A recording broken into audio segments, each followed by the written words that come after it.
Are you looking for things to do in Granada? In this travel vlog, we're taking you to southern Spain's Andalusia region to explore this beautiful city located at the foot of the Sierra Nevada mountain range. Many people visit Granada simply to see its main attraction, Alhambra. But there is so much more to this city that was the birthplace of flamenco and where its Moorish influence is front and center that we suggest spending at least 2 days to check out its attractions. Wow! So are you ready to see all the best things to do in Granada, Spain? Let's go! The time to come out in Granada is in the morning because it's nice and cool, and it's great because they have all of these shade covers along the streets, because let me tell you, it gets really hot here. So if you're here in the morning, it's nice and comfortable, and then you can have your siesta in midday. I'm all for the siesta. I like that time of day.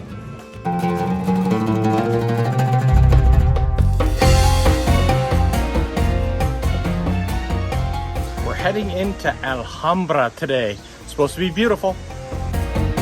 Alhambra is known as the crown jewel of Islamic Spain, and it's easy to understand why. Standing proud overlooking Granada with beautiful views of the Sierra Nevada mountain range, it's easy to spend several hours exploring the massive complex. So when you visit Alhambra, I highly recommend coming early in the morning. It opens at 8:30. Yeah, so you get here before all the crowds, and you need about 3 hours to go around here, and that way you're done before the intense heat of the day. So if you come at 8:30 a.m. when the doors open, you beat a lot of the tour buses. So you'll be one of the first one. Get through that palace before the crowds, and then get outside to explore the gardens like we're doing now.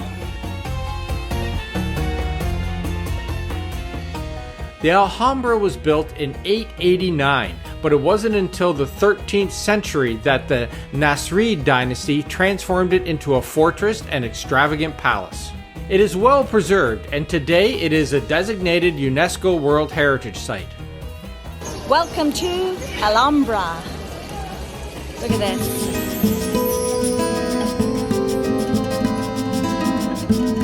We took a guided tour through Alhambra, and it really is needed to truly understand the history and story of this iconic complex.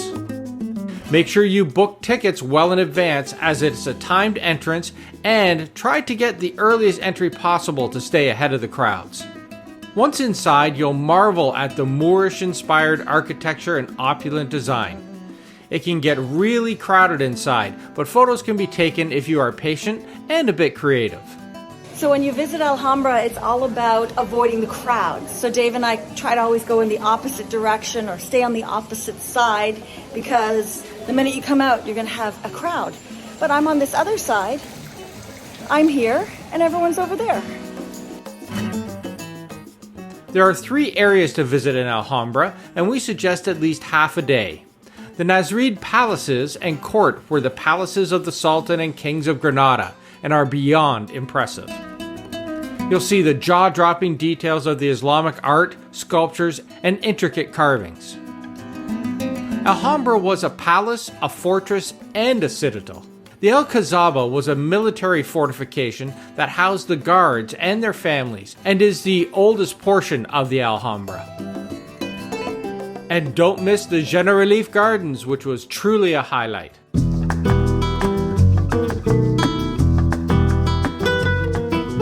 The gardens here are just beautiful.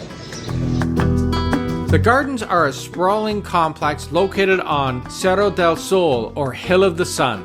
It was used as a summer retreat and a farming estate, and we were told that these gardens fed the residents of Granada.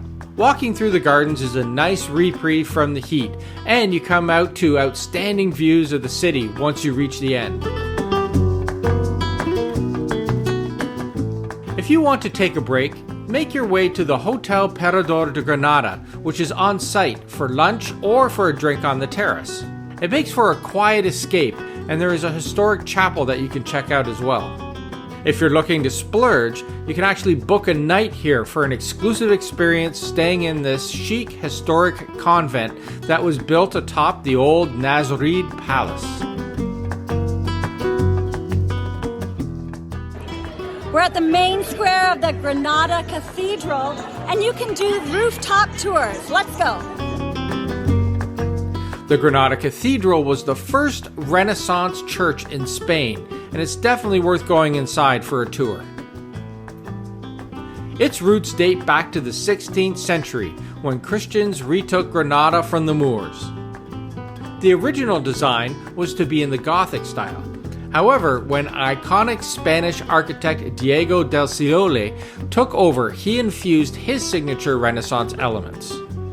The main chapel catches your attention with its towering height and stunning detail. We were lucky enough to have the opportunity to go on the roof for unique views of the city. If you can manage to book a rooftop tour, we highly recommend it. If not, we're here to show you what it's like. All right, we're climbing up the stairs to the top of the cathedral. Nice and steep. It's getting very warm though. Whew. Pretty nice climb. I think we're close. Oh my goodness, we're right here. Hello, I'll turn it around. Wow!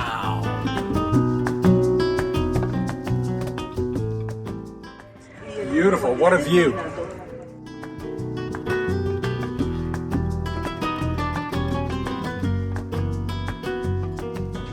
So apparently the higher you go, the narrower the stairs get. See what I mean? Can I fit?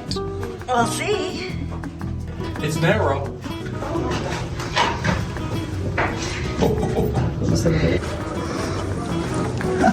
Now that was narrow.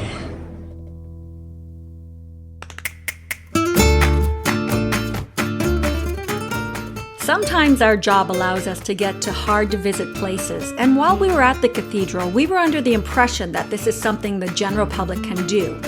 I did see some people speaking about it on TripAdvisor, so perhaps it is possible. However, if you can't climb to the top, there is another viewpoint in Granada that is not to be missed.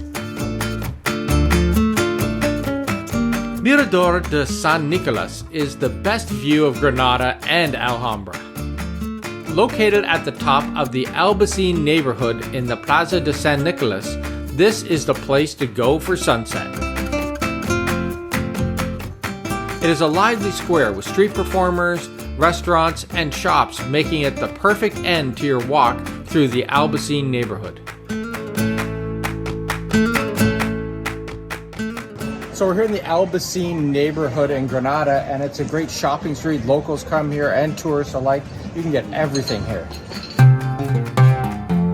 The Albaicin is the old Arab quarter, located in the historical center of Granada. It takes you back to the time when Moorish rulers were the head of Granada.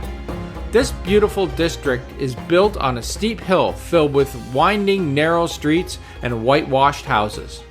It's a bit of a steep walk, but it is worth it as you go through the streets that feel like old bazaars and lively areas that have a bohemian vibe. There's also plenty of shopping, restaurants, and cafes, so make sure to bring some cash as you'll be strolling through what feels like an old Arab bazaar. And a walk through the Albaicin leads up to the Mirador de San Nicolás, where you'll also see Iglesia de San Nicolás and the views of Alhambra.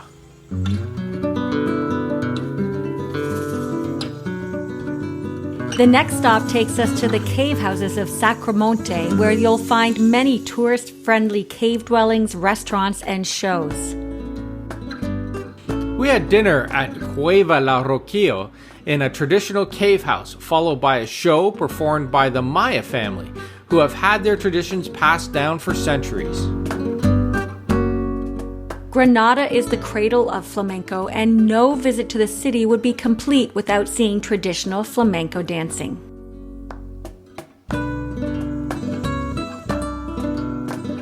So we are up here in Sacromonte, and this is basically where flamenco started. And the flamenco dancers that we watched here in the caves have been passed down from generation to generation. They are flamenco, or singers, or guitarists, and it's really the place here in Granada to go and see flamenco. It's truly extraordinary.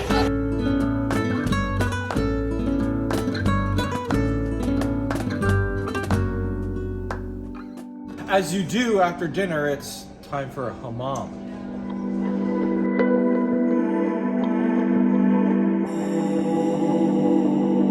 The Arabian influence is strong in Granada, and you must not miss going to the Arab baths. We went to the Hammam Al-Andalus for a glorious evening in their hot pools. What made this experience so unique was that our reservation wasn't until 10 p.m. We enjoyed all of the different areas, followed by a massage that was completely relaxing. Even as we were coming out at midnight, others were going in. That was fabulous.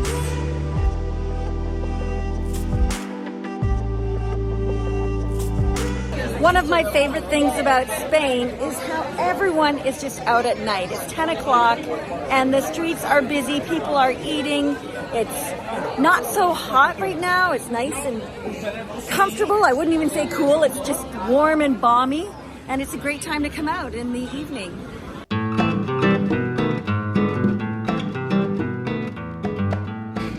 Granada is a great walking city where you can explore its many plazas, fountains, squares, and shopping streets filled with tapa bars and pedestrian-only walking streets.